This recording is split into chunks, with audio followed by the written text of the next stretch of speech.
Fala pessoal, tudo bem com vocês? Então, dando continuidade aqui ao recurso de apelação, essa nossa segunda parte, nós vamos ver aqui algumas outras peculiaridades do recurso. Então vamos lá. Terceiro ponto, legitimidade ativa. Quem tem legitimidade ativa para apelar? Em primeiro lugar, o Ministério Público. O Ministério Público vai ter legitimidade ativa para apelar, tanto em caso de condenação como em caso de absolvição. Lembrem-se que o Ministério Público ele é custos legis, ele é, em tese, conforme o artigo 127 da Constituição, o fiscal dos direitos fundamentais indisponíveis, dos direitos individuais indisponíveis. A liberdade é um desses direitos. O Ministério Público, então, pode apelar tanto de sentença condenatória como de sentença absolutória. Um segundo ponto ainda com relação à apelação do Ministério Público é que o Ministério Público não vai poder recorrer na ação penal privada para fins de pedir condenação.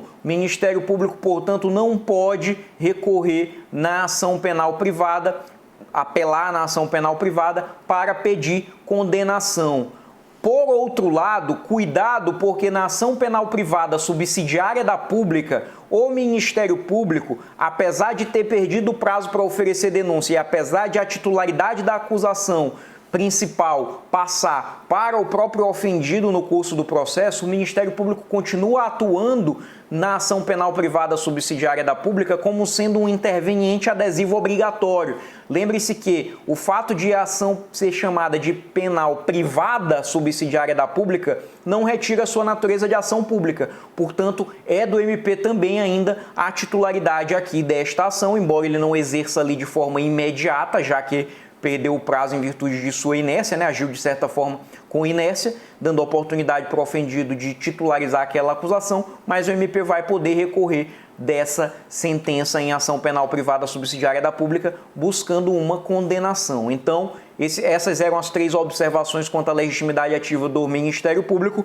São observações que, a priori, não interessariam ao exame de ordem, porque você está ali na qualidade de advogado e não de promotor. Mas por que a gente precisa saber? Porque se o Ministério Público, numa situação dessas, ele vai lá e recorre, por exemplo, de uma ação penal privada pedindo a condenação, esse já é um argumento que você vai poder atacar nas suas contrarrazões de apelação para dizer que os pressupostos ali do recurso do Ministério Público não estão preenchidos. Beleza? Então vamos lá. Legitimidade ativa do MP, já esgotamos, vamos passar para o segundo momento. Assistente de acusação. O assistente de acusação, ele tem uma função acusatória ali supletiva, subsidiária à função do MP. O assistente de acusação vai poder interpor o recurso de apelação e atacar aquelas matérias que, porventura, não tenham sido impugnadas pelo Ministério Público. Então, o assistente de acusação vai poder recorrer. Tranquilo? Vamos para a terceira observação acerca da legitimidade ativa. Terceira observação é a própria defesa. A própria defesa técnica, o procurador, você, lá na prova do exame de ordem, vai poder interpor o recurso de apelação. Você vai poder apelar. Então, neste caso, você podendo apelar, o que você vai ali, o que você tem que observar? Primeiro momento, se o réu não quiser apelar e o advogado quiser apelar, o que você faz? Nesse caso, o entendimento aqui é que deve-se privilegiar a defesa técnica e deve-se privilegiar também a ampla defesa. Então, em havendo ali uma dissonância entre réu e procurador, você vai, em primeiro lugar, observar a posição da defesa técnica e, em segundo lugar, você vai observar qual é o posicionamento que lhe direciona para uma potencialização da ampla defesa. Uma outra observação que a gente deve fazer: geralmente, eu vou falar isso também já quando eu estiver falando dos prazos, geralmente, como é que ocorre no mundo real? O prazo para interposição da apelação é de 5 dias. Então, nesses primeiros 5 dias, você só peticiona para o juiz, informando que você vai apelar da sentença e delimitando ali o seu recurso de apelação, fundamentando e tal, etc. Delimitações formais. E, posteriormente, você requer a aplicação ali do artigo 600, com essa requisição que você faz do artigo 600, parágrafo 4º, você faz ali na petição de interposição, você fundamenta também a sua interposição no artigo 600, parágrafo 4º do CPP, e aí o que vai acontecer? Você vai ter interposto essa petição em 5 dias, mas o juiz vai remeter o processo para a segunda instância, para que lá na segunda instância você dê entrada só na petição de razões. Então as petições elas são separadas. Ou, caso você não invoque o 600, parágrafo 4º, você vai interpor o recurso, o juiz vai observar a interposição e vai lhe intimar posteriormente para que você, em 8 dias, junte as suas razões. Você pode se invocar o 600, parágrafo 4º, isso ocorre na segunda instância, se não invocar, ocorre para o próprio juiz da primeira instância, tá? Então, o momento da interposição no mundo real, da interposição e da apresentação das razões, ele não é o mesmo, não é coincidente. Em virtude disso, como é que vai se dar no exame de ordem? No exame de ordem, você vai trabalhar como se estivesse fazendo um recurso aqui do processo civil. Você vai fazer ao mesmo tempo a peça de interposição, acabou a peça de interposição, você vai fazer as razões. E aí você vai ter que ter já um primeiro cuidado, porque a interposição, você vai fazer esse recurso de interposição endereçado para o juiz de base, para o juiz de piso, para o juiz de primeira instância, o juízo aquo, enquanto que as razões você já vai endereçar para o juízo ad quem, para o tribunal. Então, basicamente, a sua interposição vai ser assim: excelentíssimo senhor doutor, juiz de direito de tal vara criminal da comarca da Ilha de São Luís. Esse é o endereçamento lá em cima na sua interposição. Enquanto que na sua petição de razões, você já vai colocar lá aquelas firulas lá de Rui Barbosa. Egrégio, Tribunal de Justiça do Estado do Maranhão, Colenda, Primeira Câmara Criminal, doutos desembargadores, ínclita Procuradoria-Geral de Justiça, ínclita Procuradoria de Justiça. Você vai colocar mais ou menos assim e aí começa o seu texto.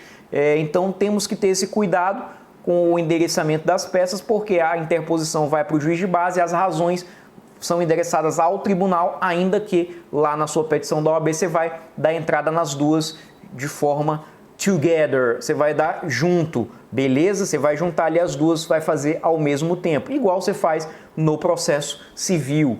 Quando a gente vai costumar advogar logo nos primeiros casos ali no processo criminal, que você não está habituado, você costuma às vezes já jogar as razões junto do recurso de interposição. Posteriormente, quando você vai ganhando prática, você vê que você pode ali, você tem um espaço de atuação dentro da lei para gerar uma demora processual que de alguma maneira vai beneficiar o teu cliente. Tudo, obviamente, dentro da lei. Beleza? Tranquilo? Então vamos adiante, rapaziada. Características do recurso de apelação. Aqui algumas características rápidas, porque afinal de contas eu não vou poder entrar em tantos detalhes dada a exiguidade aqui do nosso programa. Olha só, primeira característica é que a apelação é um recurso com efeito devolutivo amplo. Isso significa que, como regra, devolve para o tribunal, dá ao tribunal a possibilidade de discutir toda a matéria que for apreciada no juízo de base. Cuidado, porque no que diz respeito a tribunal do júri, nós temos a limitação da súmula 713 do STF. A súmula 713 do STF, a meu ver, é uma súmula que não se alinha à Constituição, mas essa súmula vai dizer que a interposição do recurso lá no tribunal do júri, ela vai limitar a matéria a ser discutida na segunda instância, de modo que as hipóteses de apelação do Tribunal do Júri estão lá no artigo 593, inciso 3º, alíneas A, B, C, D. Se você interpõe a apelação com base na linha A, por exemplo, você não vai poder discutir no tribunal com base na linha D. É lógico que você sempre vai poder tentar ali, se você deu ali uma ratada, né, quando a gente costuma falar, cometeu uma gafe, um erro, você vai poder ali no tribunal, pela ampla defesa, tentar manobrar aquilo ali, tentar contornar aquele seu erro, mas isso certamente será objeto de impugnação em outro recurso por parte do MP. De qualquer modo, na dúvida, você interpõe aí no Tribunal do Júri com base em todas as hipóteses. Inciso 3º do 593, alíneas A, B, C e D. Tranquilo? Segunda observação aqui quanto às características do recurso de apelação é que o recurso de apelação ele é um recurso residual. Isto significa que existindo previsão para outro recurso, você não vai interpor o recurso de apelação. Isso ocorre muito com o caso do recurso em sentido estrito. Se for hipótese de cabimento do recurso em sentido estrito, que tem hipóteses ali taxativas, você não vai interpor a apelação, você vai se limitar à interposição do recurso em sentido estrito. Beleza? Vamos para frente então. Prazo do recurso de apelação. Na Justiça Comum, seguindo o rito do CPP, o prazo de interposição do recurso é de 5 dias e a apresentação das razões, a fundamentação jurídica de ser ali do seu recurso é de 8 dias. Então, na prática, repito, vai funcionar assim. Sentença é publicada, você interpõe o recurso em até 5 dias. Daí o juiz vai apreciar a sua interposição e vai lhe intimar para você apresentar as razões. Você, por outro lado, nessa sua interposição pode dizer, trazendo o artigo 600, parágrafo 4º, que vai apresentar as razões no tribunal. Situação em que o juiz, recebendo o seu recurso de apelação, vai remeter os autos para o tribunal e o processo lá chegando, o tribunal te intima e aí você tem 8 dias para apresentar as razões. No mundo real, você estourar esse prazo de 8 dias consubstancia mera irregularidade, não há aqui preclusão. Portanto, em virtude disso, acaba-se tendo um prazo muito longo para esse recurso de apelação. A bem da verdade, eu particularmente acho que a preclusão é um instituto absolutamente incompatível com o processo penal, mas isso aí a gente vai discutir quando estiver falando de teoria do processo em outra oportunidade, tá? Recomendo que vocês leiam os textos, principalmente da Escola do Rio Grande do Sul de Processo. O Auri Lopes Júnior fala bastante acerca disso, talvez seja aí o principal representante, o mais conhecido dos representantes dessa ideia. Juizados. Nos juizados especiais, o prazo de interposição do recurso de apelação é de 10 dias, tá? Então aqui nos juizados o prazo é de 10 dias, cuidado, porque se você tiver um procedimento sumaríssimo na questão, certamente o examinador vai querer ali colocar aquela casca de banana e vai querer te levar a erro para que você coloque o prazo ali de 5 dias errado, do CPP, para o juizado, lembrando que a apelação está disposta expressamente na lei dos juizados e é aquele princípio geral do direito, lex speciale derogate lege generale. Beleza, rapaziada? Outra observação importante ainda quanto aos prazos é que citação por edital, quando começa a correr o prazo em caso de citação por edital? Vamos lá, atenção. Se a condenação for de até 1 ano, então condenação menor ou igual a 1 ano, o prazo do edital é de 60 dias e a partir do final daquele prazo é que começa a correr o prazo da apelação. Se a condenação é maior do que 1 ano, o prazo do edital é de 90 dias e também o prazo do recurso vai começar a correr a partir do momento, no primeiro dia seguinte ao dia em que se esgotar o prazo do edital. Cuidado com isso, também é uma dúvida que acomete muita gente na prática real, lá no mundo real, sobretudo aqueles que estão iniciando a carreira. Por quê? Porque o cliente que está sendo ali intimado por edital de uma sentença, ele muito dificilmente vai ter ali um advogado, e aí o juiz geralmente nomeia defensor dativo, e quem se cadastra como defensor dativo geralmente é o advogado iniciante. Então tenha atenção com isso, porque é uma observação importante não só para a OAB, mas também para a sua vida futura aí de advogado criminalista. Tribunal do Júri. Quando é que começa o prazo para você interpor ali os 5 dias da interposição no Tribunal do Júri? A publicação da decisão ali, da sentença no Tribunal do Júri é no próprio final da sessão. Então o dia seguinte à sessão já é o primeiro dia.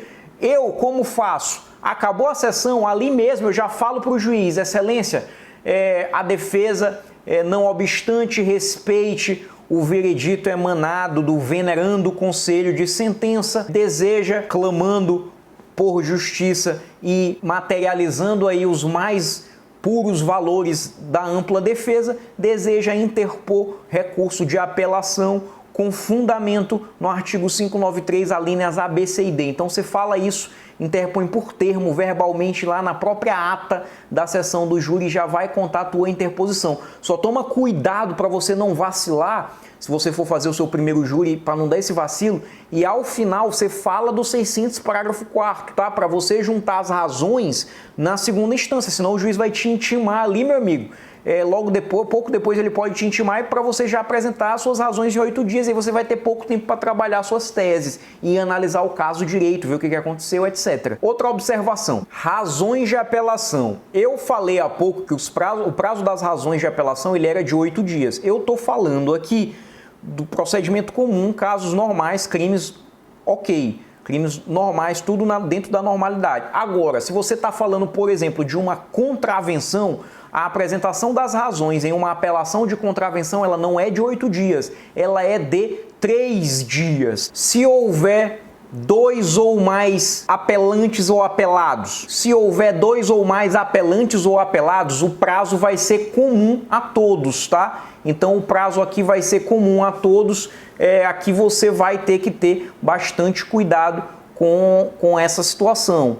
Porque quando por exemplo, vamos para falar aqui de alegações finais, memoriais de alegações finais, que é uma outra peça. Quando você tem prazo comum, se você tiver prazo comum, você não vai poder, por exemplo, pegar carga dos autos porque o outro advogado vai poder ir lá. Então, assim, no mundo real existem algumas observações pertinentes a esse prazo ser comum ou não. Então, tenha cuidado, tá? O prazo aqui, em caso de vários apelantes ou vários apelados, o prazo é comum a todos. Defensor público, essa observação é mais para fins de prova de concurso. Defensoria pública tem o prazo em dobro, tá? Isso aí está previsto lá no artigo 5º, parágrafo 5º da Lei 1060. Então, Defensoria Pública tem o prazo em dobro, tá bom? Quanto ao processamento do recurso, como é que ele se dá? Nós já chegamos aqui nesse momento mais ou menos com uma ideia de como se dá o processamento do recurso. Primeiro, você vai fazer a interposição do recurso. Essa interposição pode ser por termo ou petição. E aqui eu estou falando do mundo real. Na sua OAB vai ser por petição, tá? Como é por termo, você manifesta perante ali o secretário judicial da vara ou perante até o próprio juiz, caso da situação do tribunal do júri, você manifesta a vontade de recorrer e fica ali consignado por escrito, é certificado por escrito que você é feito um termo que você interpôs o recurso. Então, olha só, outra observação acerca do processamento. Você interpôs, o que vai acontecer agora? O juiz vai analisar a sua interposição, vai verificar se está tudo ok, se está tempestivo, etc., pressupostos de admissibilidade preenchidos. Ele vai te intimar para que você apresente as suas razões ou vai remeter os autos para a segunda instância, caso você tenha na sua petição de interposição mencionado o artigo 600, parágrafo 4º do CPP. E aí ele te intima, a partir do momento que você é intimado, você tem o prazo ali de 8 dias para apresentar as suas razões. Uma vez que você apresenta as suas razões, o que vai acontecer? Ele vai mandar o processo para cima? Calma, jogador. Olha só, uma vez que você apresenta as suas razões, ele vai intimar a outra parte, que é a parte apelada, para apresentar as contra-razões dela. Então você vai fundamentar o porquê que você acha que a sentença deve ser reformada, enquanto que a outra parte vai fundamentar o porquê de o seu recurso está equivocado e a sentença ter de ser mantida. Então, as contra-razões, elas têm o mesmo prazo das razões, obviamente, e a parte apelada vai ser intimada para apresentação das contra-razões após você juntar as suas razões nos autos. Tranquilo? O que acontece então depois disso? Depois disso, e aí você tem que ter em mente o seguinte: nas contra-razões, o apelado vai poder atacar preliminares também. Então ele pode, sei lá, dizer que o teu recurso está intempestivo. Então, depois que são juntadas as contra-razões ali do apelado, geralmente o MP, né, que é o teu adversário naquela contenda, depois de intimado, depois de juntadas as contra-razões, o juiz vai fazer o juízo de admissibilidade. E aí o juiz tem diversas possibilidades nesse juízo de admissibilidade quanto ao recurso de apelação. Que possibilidades são essas? Primeira observação aqui, a apelação não tem efeito iterativo. O que é efeito iterativo? É a possibilidade do juízo de retratação. Não existe isso na apelação. Então, a primeira possibilidade é o juiz admitir o recurso, ver que os pressupostos de admissibilidade estão todos preenchidos e remeter os autos para o tribunal. Essa é a primeira possibilidade, portanto. Por outro lado, caso o juiz não admita o recurso, acabou? Morreu Maria Preá? Não, a gente pode até apanhar, mas a gente reage. O que você vai fazer? Vai haver ainda a possibilidade, caso a sua apelação não seja admitida, vai haver ainda a possibilidade de interposição de recurso em sentido estrito. E essa possibilidade está lá no artigo 581, inciso 15 do CPP, beleza? E se o seu recurso em sentido estrito após ele ter sido ali admitido pelo juiz, o juiz não der prosseguimento, você ainda vai ter outra possibilidade, que é a carta testemunhável lá do 639. Vamos trabalhar desses recursos aqui em tempo oportuno. Então, basicamente, você interpôs a apelação, apresentou razões, a outra parte apresentou contra-razões, seu recurso não foi admitido, contra essa decisão você vai poder interpor o rese para que se dê prosseguimento a esse seu recurso de apelação. E depois, o que é que vai acontecer? Aí depois o seu recurso vai para o tribunal. Chegando no tribunal, o processamento do recurso de apelação vai depender do tipo de pena, ou melhor, da qualidade da pena. Como assim depender da qualidade da pena? Olha só, primeiro momento, se a pena que você está recorrendo é uma pena de detenção, o que acontece? Qual é o trâmite no tribunal? Você vai ter, em primeiro lugar, vistas imediatas para o procurador de justiça ali do Ministério Público apresentar o seu parecer em 5 dias. 5 dias, tá? Depois, você vai ter a remessa do processo, dos autos, ao relator do caso, que vai ter também 5 dias para fazer o seu voto e pedir pauta. E aí é o presidente da Câmara do Tribunal que vai designar a data para esse julgamento. E aí, no dia do julgamento, você, por maioria de votos, vai ter eventualmente a sua pretensão provida ou improvida. Então você pode ter sucesso ou não no seu recurso por maioria de votos. É esse o trâmite bem simples ali da apelação em caso de penas de detenção. Beleza? Esse procedimento que eu falei está todo no artigo 610 do CPP. E aí para a OAB você tem que ter cuidado com uma única coisinha. O nome que se dá à espécie do recurso de apelação quando você está apelando de uma sentença que condena a pena de detenção ou a pena de prisão simples, né? O nome dessa apelação é uma apelação sumária, tá? Porque esse rito dela é muito mais rápido que o da apelação normal, da apelação ordinária, que é a que a gente vai passar a falar nesse instante. Então, apelação, caso a pena seja de reclusão, qual o rito que você vai seguir no tribunal? Primeiro passo, Procurador de Justiça, Ministério Público na segunda instância, vai ter a oportunidade de dar o seu parecer do caso. Esse parecer deve ser dado no prazo de até 10 dias. Após o processo volta para o tribunal, sai do MP e vai para o tribunal. Lá no tribunal, o desembargador relator vai elaborar o seu relatório, geralmente vai elaborar ali também o seu voto, mas o seu voto ele guarda para si, que isso só será objeto de exposição no momento da sessão após a sustentação oral da defesa. Então, o que vai acontecer? Você vai ter o relator, elabora o relatório, encaminha o processo com o relatório para o revisor. O revisor vai fazer ali as suas pontuações, vai também ali elaborar o seu voto, deixar o voto guardado também porque não pode expor e vai comunicar ao presidente da Câmara, pedir pauta, vai pedir dia para designação do julgamento. E aí o que vai ocorrer? O presidente da Câmara vai designar o dia para o julgamento, iniciada a sessão, iniciada ali o julgamento do processo, é feito o pregão, né? Anuncia-se o processo que vai ser julgado pelo presidente e iniciado o processo, iniciado o pregão, o relator do processo vai fazer o relatório, vai ler o relatório, fazer um resumo ali do ocorrido até então.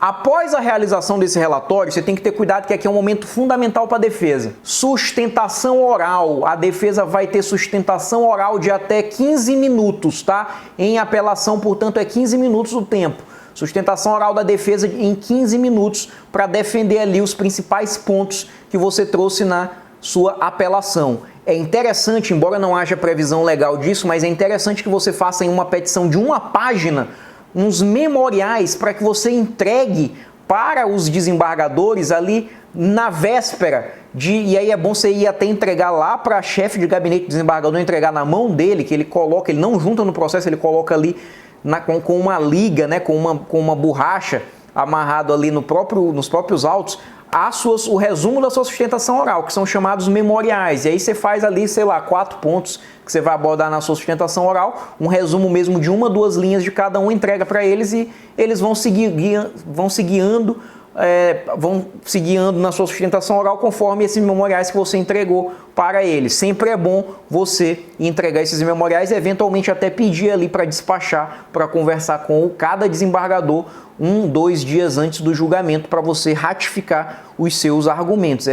Faz muita diferença isso. É aí que você diferencia criança de gente grande. Beleza? O que você faz então depois? Sustentou oralmente, reza para Deus, meu amigo. Reza para Deus conceder o provimento ali do teu recurso. Mas acabou tua sustentação oral, o que vai acontecer? Acabou a tua sustentação oral, você vai ter a votação entre os desembargadores.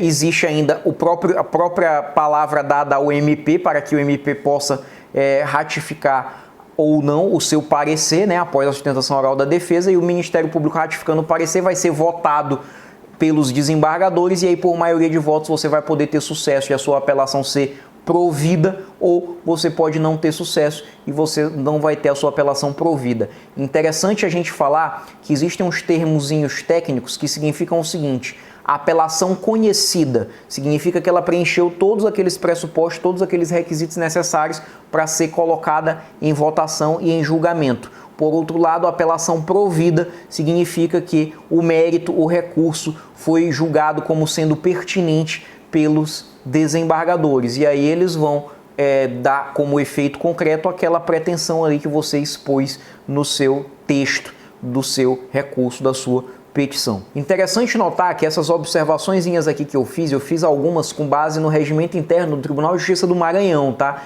Se você que estiver assistindo aí, porventura não estiver no Maranhão, ou se estiver no Maranhão, mas achar que se trata de situação uniforme em todo o país, não é. É sempre bom, antes de você apelar, né, antes de você fazer qualquer coisa na segunda instância, é sempre bom você ler os regimentos internos dos tribunais, ok? Então tenha muito cuidado com isso. Cabimento do recurso de apelação. Quais são as hipóteses em que cabe recurso de apelação? Falei isso aqui no começo. Recurso de apelação é um recurso que cabe contra sentença definitiva que julga mérito. Sentença definitiva que julga um mérito, analisa um mérito, pode ser condenatória ou absolutória. Além disso, vai caber contra sentença com força de definitiva, que é aquela que vai julgar o mérito, mas sem condenar e nem absolver. Cuidado somente com duas observações aqui. Primeira observação: caso se esteja falando de uma ação penal, daquelas situações de prerrogativa de função que tramitam diretamente nos tribunais, contra essa decisão porventura prolatada não vai caber apelação, tá? Vai caber recurso especial ou extraordinário. E se for no STF, por exemplo, você vai ter os embargos, então você tem que ter cuidado, porque o recurso de apelação ele não vai caber contra decisões, né, contra acórdãos que sejam prolatados em julgados de ações penais originárias, ações penais que já tramitam, cuja primeira instância já é o tribunal. Outra observação: sentença de impronúncia, termo usado pelo CPP no artigo 416 para situações de júri, tá? Essa decisão de impronúncia, ela é uma decisão para a qual o CPP prevê também o recurso de apelação, tá? Independentemente do fato de, tecnicamente, essa decisão não ser propriamente uma sentença, mas o CPP usa esse termo e diz que é este o recurso cabível de apelação. Não vamos também entrar aqui nesses meandros, sobretudo porque eu já falei disso lá no nosso primeiro vídeo, no nosso primeira parte falando sobre o tribunal do júri, beleza? Tranquilo? Olha só, outra observação, já falei, portanto, de sentença definitiva, já falei de sentença com força de definitiva. Outra observação é a do júri. Situações de júri, quando é que vai caber apelação? Artigo 593, inciso 3º, primeira possibilidade, em caso de nulidade no momento posterior à decisão de pronúncia, isto é, nulidade processual na fase do iudicium causae. Geralmente essa nulidade ocorre na fase do 422 do CPP. Por exemplo, situações envolvendo intimação do réu solto, que não se conseguiu intimar, mesmo assim o juiz designa julgamento. Situações envolvendo testemunhas imprescindíveis que não conseguiram ser intimadas. Enfim, inúmeras nulidades ali que podem ocorrer após a decisão de pronúncia, quando já é iniciada a segunda fase do tribunal do júri. Esta, portanto, é a primeira hipótese, nulidade posterior à decisão de pronúncia. Segunda hipótese, 593, inciso 3º, a linha B do CPP para apelações em sede de tribunal do júri. Sentença do juiz contrária à lei expressa ou à decisão dos jurados. Essa hipótese aqui é o caso em que os jurados, por exemplo, votam num sentido e o juiz vai lá e prolata uma sentença em outro sentido. É uma hipótese que não é tão frequente, mas que eventualmente pode acontecer. Terceira hipótese, a linha C, quando houver erro ou injustiça no tocante à aplicação da pena ou medida de segurança. Essa terceira hipótese, quando se fala em erro, é quando o juiz aplica a pena incorreta. Você tem lá uma pena de semiaberto ou aberto, de detenção, e o juiz vai lá e aplica uma pena de reclusão. Ou se aplica ali um regime absolutamente divorciado também daquela quantidade de pena estabelecida no momento da dosimetria. Por outro lado, a injustiça que o CPP fala é a situação na clara desproporcionalidade. Aqui você geralmente vai estar relacionado a situações de equívoco interpretativo, talvez, do magistrado, vamos usar esse termo, na dosimetria da pena. O magistrado valora, por exemplo, equivocadamente algumas circunstâncias judiciais. É essa a hipótese, a linha C do 593, inciso 3º. E, por fim, a mais famosa das hipóteses da apelação contra a decisão do júri, quando a decisão dos jurados for manifestamente contrária à prova dos autos. Decisão manifestamente contrária à prova dos autos é aquela que não encontra fundamento nos elementos probatórios produzidos no processo. Há uma discussão na doutrina se o Ministério Público teria direito a recorrer com base nesse argumento. O entendimento majoritário e pacífico até o presente momento, embora já haja aí alguns posicionamentos importantes até do ministro Celso de Mello, entendimento no momento, pelo menos, é que, neste caso, cabe recurso também. E aí, nessa situação aqui, o que vai acontecer? O tribunal, como o júri, a competência constitucional é do conselho de sentença, né, dos populares decidirem ali o mérito da causa, o tribunal nessas situações vai anular o júri, nessa última situação, vai anular o júri e designar e ordenar que o juiz designe uma nova data para que seja feito um novo julgamento. Nas outras hipóteses, a primeira hipótese de nulidade posterior à pronúncia, o tribunal pode também, eventualmente, anular o júri, caso identifique a nulidade ali no momento prévio ao da sessão ou até mesmo durante a sessão. Por outro lado, na hipótese onde haja erro do juiz, aqui o tribunal já pode corrigir este erro, porque a decisão do juiz presidente ela já pode ser rescindida em sua totalidade pelo tribunal. Beleza? O tribunal não vai poder adentrar no mérito da situação, porque aí o julgamento do mérito só vai cumprir realmente aos jurados. Pessoal, já para nos direcionarmos aqui aos finalmente do recurso de apelação, antes de iniciarmos de fato a tessitura da nossa peça. As espécies de apelação, rapidinho. Primeiramente, a apelação pode ser total ou plena, ou então parcial ou limitada. Total quando você recorrer da sentença inteira, parcial ou limitada quando você somente recorrer de parte dela.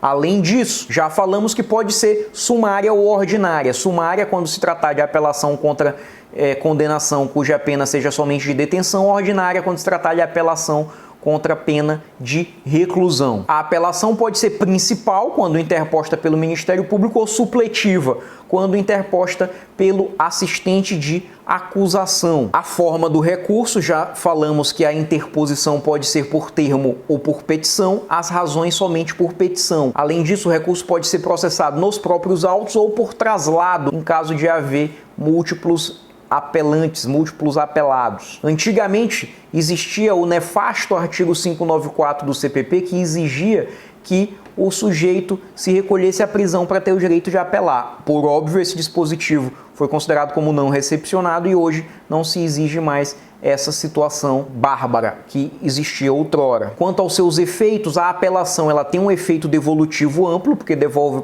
para o tribunal a possibilidade de apreciar toda a matéria que for julgada no juízo a qual, obviamente que você vai poder delimitar esse efeito na sua petição de interposição. Quanto ao efeito suspensivo, isto é, a suspensão dos efeitos da sentença a partir do momento em que você entra com o recurso, se a sentença absolve, a apelação não tem efeito suspensivo. Por quê? Porque digamos que o sujeito esteja preso, a sentença absolve, qual é o efeito da sentença? Soltar. E aí a acusação vai lá e interpõe a apelação. Se a apelação tivesse efeito suspensivo nesse caso, o sujeito não ia poder ser solto, a sentença não ia poder fazer esse efeito. Então, no caso, portanto, de sentença absolutória, a apelação não tem efeito suspensivo, mas ela vai ter efeito suspensivo no oposto. Se o sujeito estiver solto e tiver ali na apelação sido condenado, ele vai continuar respondendo solto enquanto tramita, salvo se for decretada uma preventiva na própria sentença, tá? Enquanto tramita o seu recurso, vai ficar suspenso aquele efeito condenatório da sentença que o obrigaria a se recolher à prisão. Então, a apelação tem efeito suspensivo se interposta contra a sentença condenatória. Por outro lado, a apelação também pode ter o efeito extensivo, isto é, tem vários réus, um apela, aquele que apelou foi beneficiado pelo seu recurso.